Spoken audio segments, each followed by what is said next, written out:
Hello, I'm Jeremy, and today I wanted to talk about what I'm doing with my personal development. And right now, I'm just going to kind of catch everyone up as to where it is I am right now.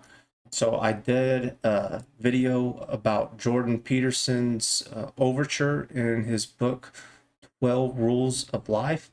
And that's talking about kind of how whenever people all work together, that that's whenever people are kind of working the best and the happiest, because it's much easier whenever your neighbor is like you versus an opposite.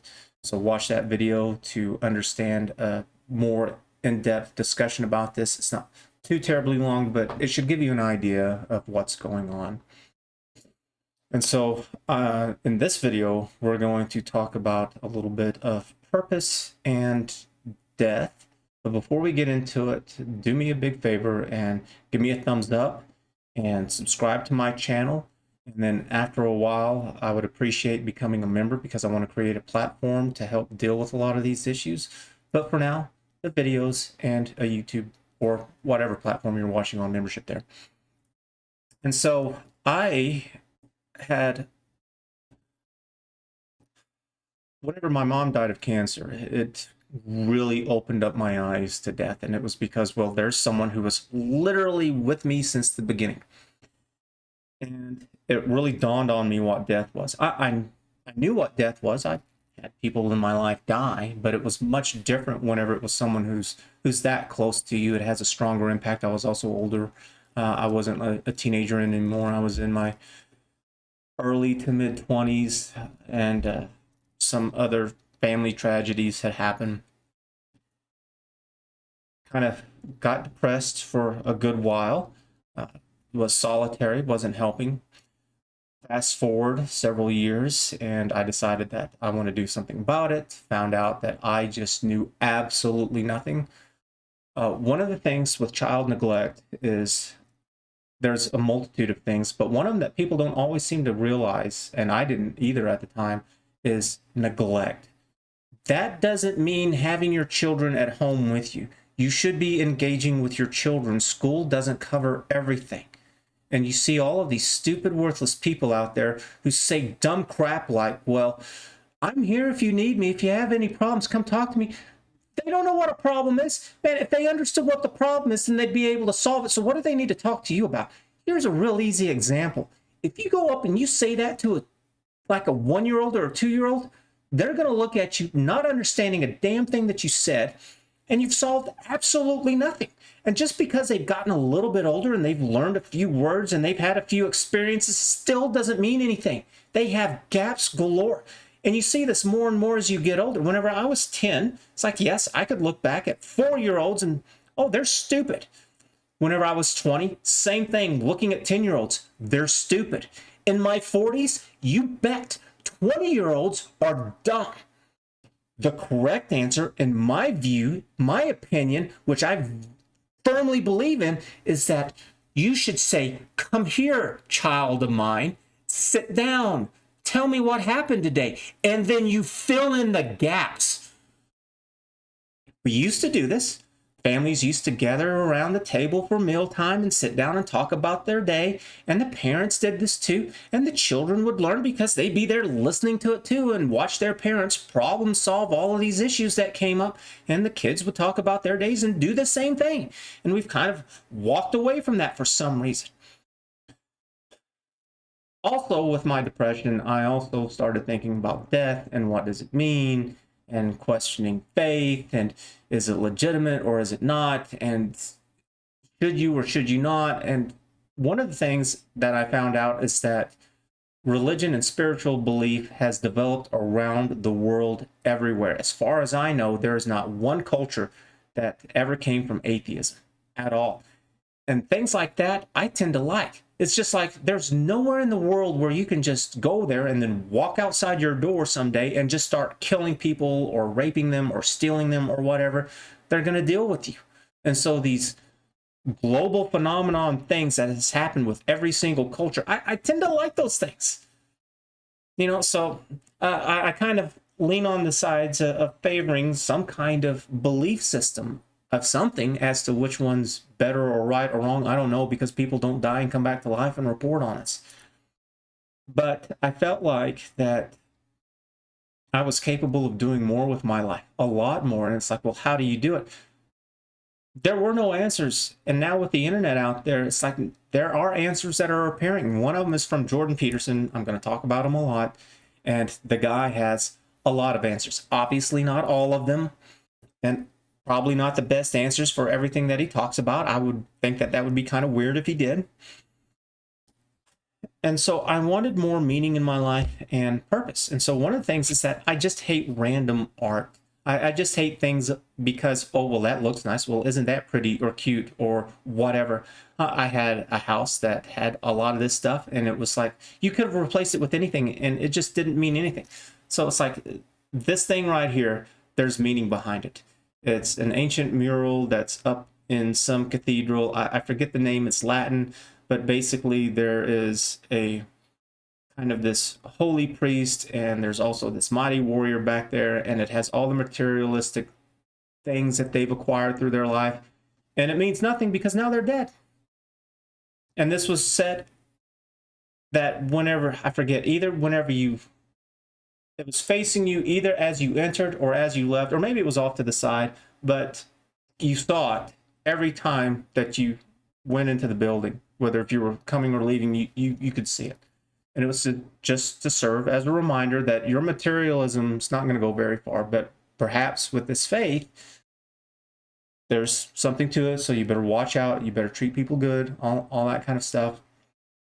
And so another thing that I have is that I have this, they advertised it as a bangle, and it's a bracelet, but it's just got skulls on it. And I got this a while after my mom died, and it was just, this is to serve as a reminder that life is short and fleeting. And so especially whenever I go out into public and I'm doing something, especially something different, to put this on, that I better live life because it's going to end.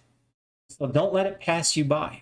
And it's just, yes, I don't want just some kind of stupid little band or leather thing around my wrist. It's like, no, I want something that's real, that is symbolic to me. The whole world doesn't need to know about it, but this is what I've chosen to do. Have you? Why not? What's important to you in your life? Also, is that they used to do this a little more often, and they would have these little depictions of death in some way in Renaissance paintings. I believe that was roughly the time, and these were called Memento moris. And it would just be something like a skull or some kind of other symbolism of death and that life is fleeting, that be mindful of what you're doing. There is a song from a group called As I Lay Dying, and it's a screamo song, but the Clears vocals to it, he sings, "How quickly I forget that this is meaningless." The first time I heard that, it just struck a chord with me, and I apply that to a lot whenever I find myself getting upset about over anything, because I have anger issues and trust issues and relationship issues, all kinds. Whenever I hear that, and I try to think about that too, whenever I'm all heated up in the moment, it's like, is it really worth it? That's one of the things that I've done, is that I've learned that forgiveness has absolutely nothing to do with that other person. That whenever you forgive someone, it does not make them a good person. You do not forget what they've done. They have to change. Until they've done something, then yeah, screw off. I hate it whenever somebody talks down to me and they say, well, I'm sorry. It's like, no, don't tell me you're sorry. That's something kids say all the time because they don't know any better. It's like, no, you change. And if you're not willing to change, then at least have the common decency to not do that to me. If that's something that you really don't want to change your mind with, that's fine.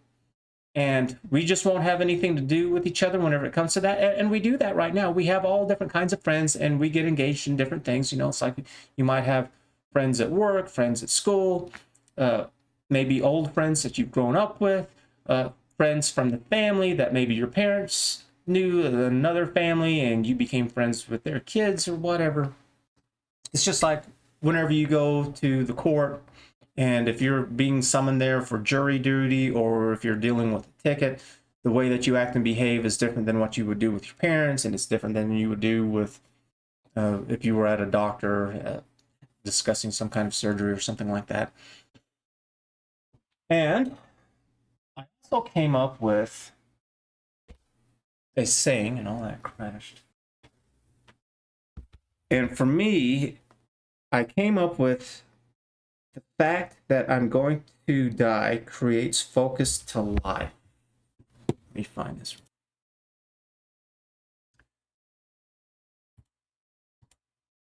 I came up with focus to life comes from the fact that death limits us all. That's the final one that I came up with. And I also have a few little phrases that I also have found to help deal with my lack of motivation. One of them is wake up. And wake up is significant to me because whenever I was a kid, I learned how to do lucid dreaming because of Nightmare on Elm Street came out, and I was in elementary school. And what really made it horrifying, there was two things. One was that Nightmare on Elm Street, it had Freddy Krueger, which was a nightmare monster demon person. And it's like, you could really meet him because you have nightmares, don't you? And as a kid in elementary school, like the fourth grade or whatever, it was like, yes, I had nightmares. And so, of course, I watched that movie, and a little kid like that, yeah, had nightmares. I've had plenty of battles with Freddy in my dream, and I tell you what, the first couple of times, it scared me pretty bad because it's like, man, if he kills me, am I going to die in real life? Here's the icing on the cake.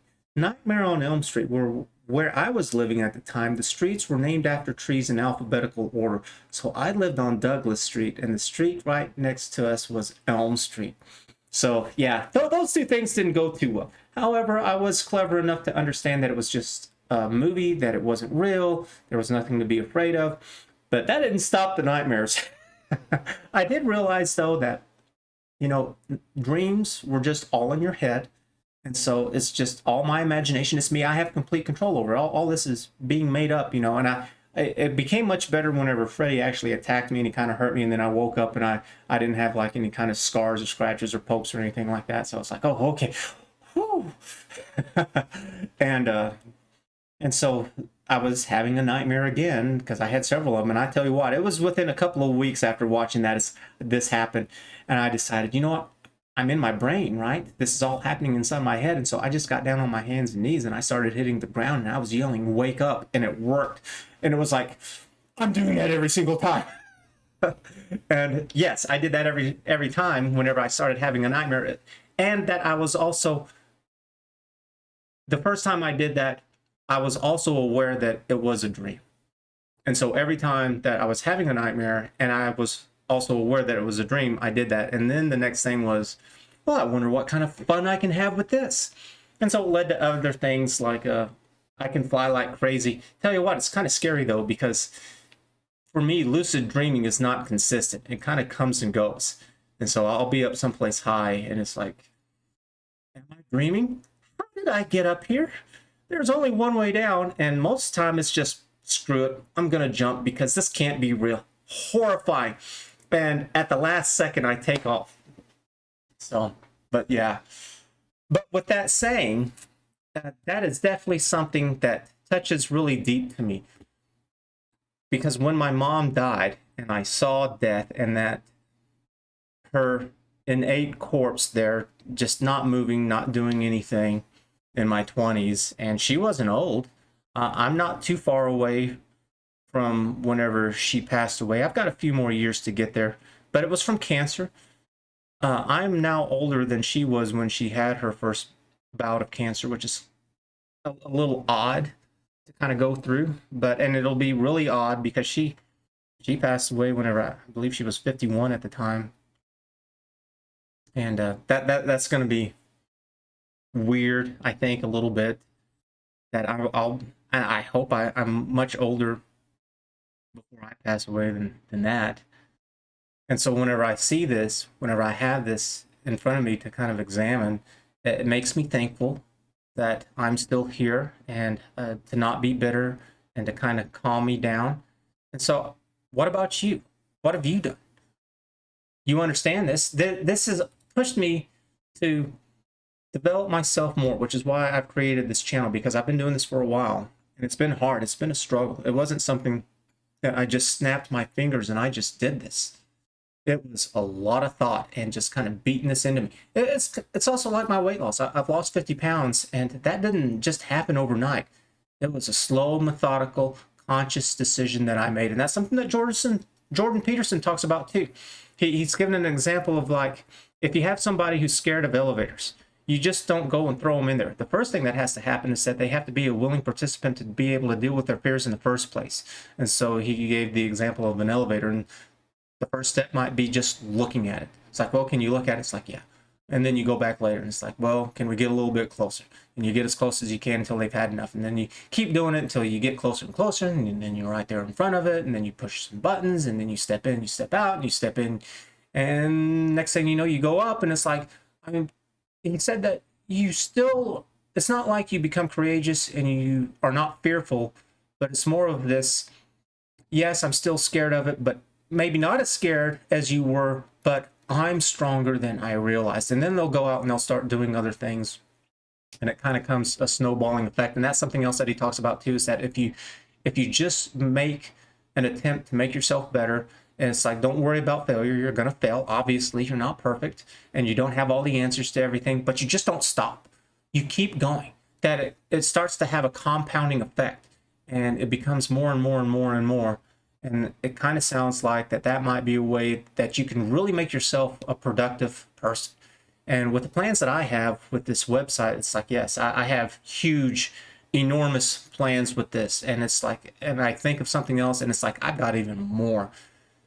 You know, of course, people who are extremely rich and wealthy or whatever, it just doesn't fall on your lap, because if so, then why hasn't it happened to you? It hasn't happened to me, you know, and I don't see why it would have happened to any of these other people. You know, maybe a few where it's because their parents, you know, and they left them money, but the people who actually set out and they got it in the first place, it's because they worked. I mean, if you look at these people like Mark Zuckerberg or that Amazon Jeff Bezos, especially there at the beginning, they were just working like crazy. I mean, I just heard not too long ago, a few months ago, how Elon Musk was caught where he was just falling asleep there at the production floor or in this factory, you know, just somewhere on the floor, because he's just working all the time insanely. And it's like, eh. So I don't know how much I want to indulge in all that, because Peterson also talks about, aren't they kind of the crazy people? Is that really something that you want? Because another thing that he talks about is he was a clinical psychologist for a long time, which means he was actually practicing psychology. Now he does more of a lecture thing. These people have horrible lives in any other aspects. So it's like their friends, their family, it's like it's trash. It's just garbage. And they might have substance problems or whatever, but financially or materialistically, it's really good. And he talks about this with a problem with lawyers who are female, and whenever they get in their 30s, it's like, this is insane. I don't want all this. The demand is stupid. I know all these other guys who are making tons of money, and so I can stop working or work a lot less. And it's like, well, yeah, I mean, I'm not interested in any of that stuff. I want to have a family. I want to do all this stuff. And so anyways, if this is something that you found interesting, then yeah, man, hit subscribe, because this is just the beginning. I've been doing this for a few years, and now that we've kind of got a good little premise with this, we're going to continue on with Jordan Peterson's book on his 12 rules and how I've implemented this. Because also another thing is that it's procrastination if you don't do anything. And I was guilty of this. Procrastination is also, well, if I just learned a little bit more, or here's something else that I need to know before I get started. That is procrastination. You have to do it. So I can give a great example of this right now, and that is, I've just started doing these YouTube videos, and it's like, I looked up a lot of videos on how to do this stuff, and it was, if I had to do over, I would have looked up maybe like 3. And then I would have got started, because there were plenty of videos that I watched and complete trash. I thought they were useful at the time, didn't help me out. And then plus changes just happen. YouTube does change up what they're doing with their algorithms and what kind of features that they're having. So a lot of that was worthless. So it's just do it.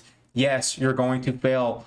You should have the mindset of, I'm going to fail, and then get up and continue. And if I have to take a few steps backwards too, which I did that a lot with my diet, it was like, yeah, I'm missing the sweet stuff too much, and I'm going to indulge in some of that for a while. That's okay.